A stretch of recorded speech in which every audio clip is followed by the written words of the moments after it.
Dnes se nacházíme na gymnáziu v Chodově na Karlovarsku. Jak jistě vidíte, tak jsem poměrně spocený. Odvolal jsem se si zahrát s žáky florbal.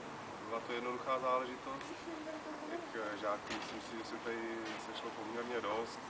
Otázek sice tolik nebylo, ale evidentně naslouchali tomu, co jsem říkal za postřehy a zážitky ze života, a doufám, že si z toho něco vezmou, protože, jak jsem jim řekl v předešlých příspěvcích, mi není rozhodně lhostejné, aby naše děti do budoucna byly obézní, a to je celý záměr našeho projektu.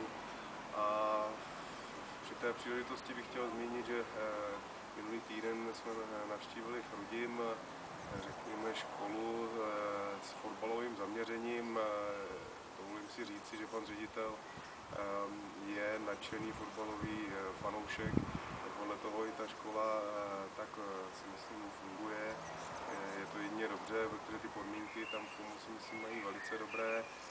Dokonce mě zarazilo, že na této škole chodí žáci, řekněme, slušně, až nadmíru slušně oblečení, že nosí chlapci kravaty, což je asi ojedinělé ve škole, ale je to asi o tom přístupu toho vedení té školy, a pevně věřím, že to směří tím správným směrem a že sportu v Chrudimi se bude dařit, a především té mládeži, že se bude rozvíjet tím správným směrem.